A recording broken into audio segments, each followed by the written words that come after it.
రెండు తెలుగు రాష్ట్రాల్లో ఒక విచిత్రమైన పరిస్థితి ఉంది. ఏంటంటే 2014లో రాష్ట్ర విభజన తర్వాత 2014, 2019 2 సార్లు ఎన్నికలు జరిగినప్పుడు ఆంధ్రప్రదేశ్ రాష్ట్రంలోనేమో 2014లో ఒకరు, 2019లో ఒకరు అధికారంలోకి వచ్చారు. అదే తెలంగాణ రాష్ట్రంలో వచ్చేటప్పటికి 2 పర్యాయాలు బీఆర్ఎస్ పార్టీనే అధికారంలోకి వచ్చింది. ఆ తర్వాత 2024లో జరిగిన ఎన్నికలు, ఆంధ్రప్రదేశ్లో 23లో జరిగిన తెలంగాణ ఎన్నికల్లో ప్రభుత్వాలు మారాయి. మారిన తర్వాత ఆ విచిత్రమైన పరిస్థితి ఎందుకంటున్నాను అంటే, ఒకరిని చూసి ఒకరు ఇన్స్పిరేషన్‌గా తీసుకుంటున్నారా? లేకపోతే ఒకరిని చూసి ఒకరు కాపీ కొడుతున్నారా అర్థం కావట్లేదు గానీ, ఈ విచిత్రమైన పరిస్థితిలో ఫస్ట్ పాయింట్ ఏంటంటే, 2 రాష్ట్రాల్లోనూ ఆంధ్రప్రదేశ్‌లో విపక్ష నేత ఆయన ప్రతిపక్ష నేత కాదు. ఎందుకంటే వాళ్ళకి ప్రతిపక్ష హోదా రాలేదు కాబట్టి, అక్కడ ఉన్న జగన్మోహన్ రెడ్డి గానివ్వండి, ఇక్కడ ఉన్న కేసీఆర్ గాని ఇద్దరు కూడా అసెంబ్లీకి రావట్లేదు. ఎవరికి వాళ్ళే వాళ్ళకి అనుకూలమైన లేదా వాళ్ళకి ఆహ్, అవసరమైన ఒక వర్షన్ ఇది ఇచ్చే ప్రయత్నం చేస్తున్నారు. ఇక్కడ తెలంగాణలో చూస్తేనేమో కేసీఆర్ చెప్తున్న మాట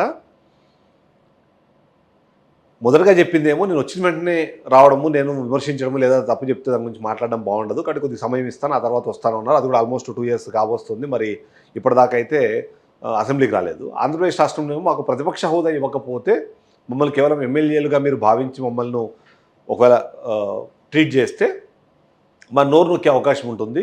కాబట్టి ప్రతిపక్ష హోదా ఇవ్వండి, ప్రతిపక్ష నాయకుడు ఉండే అన్ని అడ్వాంటేజెస్ కానివ్వండి, లేకపోతే సభలో వాళ్ళకి ఇచ్చే టైం కానివ్వండి, ఇలాంటివన్నీ మీరు మాకు ఇస్తామంటే అప్పుడు మేము వస్తాం, లేకపోతే రామని చెప్పి అంటున్నారు. ఏదేమైనా సరే అసెంబ్లీ అన్నది కేవలం అధికార పక్షము వాళ్ళ బిల్లులు పాస్ చేసుకోవడానికో లేకపోతే వాళ్ళకి సంబంధించిన వర్షన్స్ వినిపించుకోవడానికో కాదు, అది ప్రజా సమస్యల గురించి చర్చించడానికి ఒక మంచి వేదిక. అదే చర్చ ఏ మీడియా హౌస్లోనో లేకపోతే ఏ మీడియా వేదికగానో లేదు అంటే ఒక బహిరంగ వేదికగానో మీరు చేయొచ్చు. కానీ ఆన్ రికార్డ్ మీరు అసెంబ్లీలో మాట్లాడే ప్రతి మాట కూడా ఆన్ రికార్డ్ ఉంటుంది. దశాబ్దాల పాటు అది ప్రజలకు అందుబాటులో ఉంటుంది. ఆ రోజు ఆ సమయంలో ఎవరు ఏం మాట్లాడారన్న ప్రతి ఒక్కటి కూడా అక్కడ సేవ్ అయ్యి ఉంటుంది. సో అలాంటిది ఒకటి ఉంటుంది. అంతేకాకుండా ఒక అఫీషియల్ ప్లాట్ఫామ్ అసెంబ్లీ అన్నది ప్రజా సమస్యల గురించి మాట్లాడడానికి లేదా ప్రభుత్వం తీసుకున్న నిర్ణయాల్లో ఉన్న తప్పులను ఎత్తి చూపడానికి లేదా వాళ్ళని సరిచేయడానికి, నిజంగానే ఏదైనా తప్పు చేస్తే వాళ్ళను ప్రశ్నించడానికి, వీటన్నిటికీ ఉపయోగపడే ఒక వేదిక. ఆ వేదికని మాత్రం బీఆర్ఎస్ పార్టీ ఉపయోగించుకుంటుంది కానీ కేసీఆర్ కాదు. అక్కడేమో వైసీపీని ఉపయోగించుకోవట్లేదు, at the same time Jaganmohan Reddy ఉపయోగించుకోవట్లేదు. ఎందుకు? ఆంధ్రప్రదేశ్ రాష్ట్రంలో వస్తున్న సమస్య ఏంటి? 11 మంది గెలిచారు వైసీపీ నుంచి. 11 మందికి 11 మంది కూడా ఎవరు అసెంబ్లీకి వెళ్ళట్లేదు. ఇక్కడేమో కేసీఆర్ వెళ్ళట్లేదు కానీ కేటీఆర్ అలాగే హరీష్ రావు మిగిలిన నాయకులందరూ వెళ్తున్నారు. వీళ్ళు ఇక్కడ ఏదో వాళ్ళ ప్రయత్నాలు చేస్తారు. కానీ కేసీఆర్ వస్తే ఉండే ఇంపాక్ట్ అన్నదాన్ని నిజంగానే వీళ్ళు క్రియేట్ చేయగలుగుతున్నారంటే మేబీ నా ఉద్దేశం ప్రకారం నో.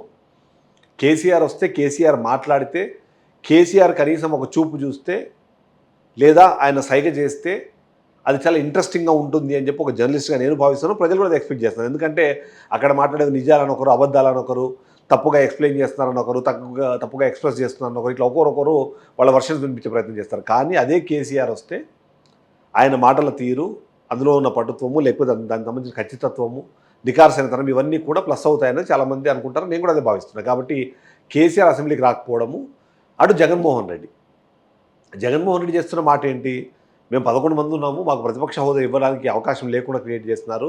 వాస్తవానికి కూటమి అంటే మొత్తం ప్రభుత్వంలో ఉన్న 3 పార్టీలు అంటే టీడీపీ, జనసేన, బీజేపీలు ముగ్గురు అధికారంలో ఉన్నారు. కాబట్టి అధికారంలో లేని మరొక పార్టీ అంటే అది విపక్షం అవుతుంది. అది ప్రతిపక్ష హోదా ఇవ్వడానికి మీకు ఏంటి ప్రాబ్లం అంటారు.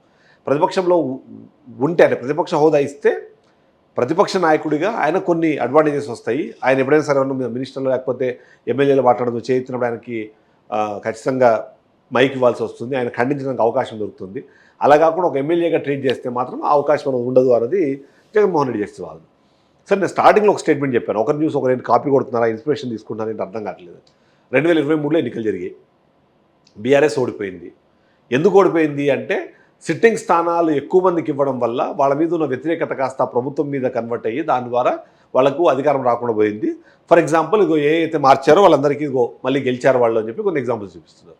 దీన్ని చూసి జగన్మోహన్ రెడ్డి ఏం చేశారు? సిట్టింగ్ స్థానాల మీద ఏమైనా వ్యతిరేకత ఉందేమని చెప్పి సిట్టింగ్ స్థానాలన్నీ మార్చుకుంటూ వెళ్ళిపోయారు. చాలా వరకు మార్చేశారు. కొద్దిమందిని ఒక ప్లేస్ నుంచి ఇంకో ప్లేస్ మార్చారు. కొత్త వాళ్ళకి అవకాశం ఇచ్చారు. ఇవన్నీ కలిపితే ఇప్పుడేమంటారు?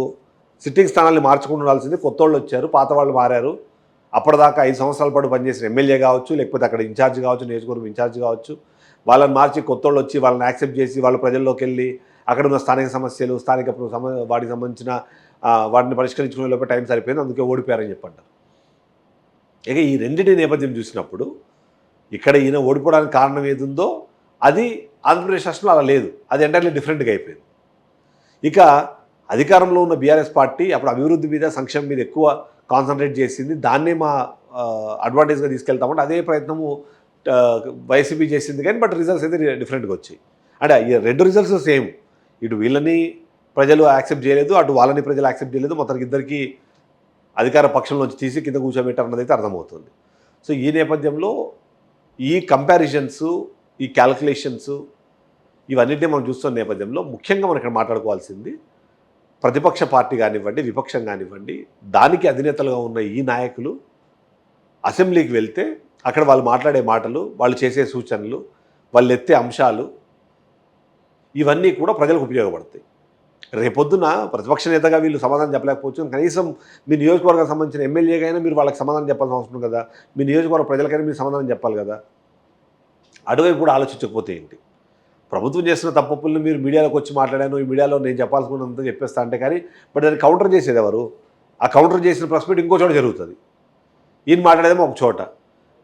జగన్మోహన్ రెడ్డి మాట్లాడే మాటల్ని కొన్ని ఛానల్స్ మాత్రమే ప్రొజెక్ట్ చేస్తాయి, జగన్మోహన్ రెడ్డికి వ్యతిరేకంగా మాట్లాడిన మాటల్ని జగన్మోహన్ రెడ్డికి అనుకూలంగా ఉన్న ఛాన్స్ ప్రొజెక్ట్ చేయవు. సో ఆ విధంగా చూస్తే రెండు ఒక దగ్గర కలిసే అవకాశం చాలా తక్కువ ఉంటుంది. And at the same time రెండింటిని అంటే డైలాగ్ ఆన్ డైలాగ్ అన్న డిస్కషన్ ఉండదు కాబట్టి ఎవరికి వాళ్ళు వర్షం చెప్పుకుంటారు, ఎవరికి వాళ్ళు మేమే కరెక్ట్ అనుకున్న తప్ప అందు నుంచి పెద్దగా ప్రయోజనం ఉండదు. కాబట్టి అవకాశం ఉంది కాదు, అవకాశం చేసుకోనైనా సరే కారణం ఏదైనా మీరు అసెంబ్లీకి వెళ్ళి అసెంబ్లీలో మాట్లాడాలి, ఆ అసెంబ్లీ ఆన్ రికార్డ్ అవ్వాలి, తద్వారా వచ్చే మంచి అనేది ప్రజలకు ట్రాన్స్ఫర్ అవ్వాలి. అలాంటి నిర్ణయాలు తీసుకోకపోతే మాత్రం వీళ్ళని ప్రజలు క్షమించాలని మాత్రం మనం చెప్పొచ్చు. Thank you.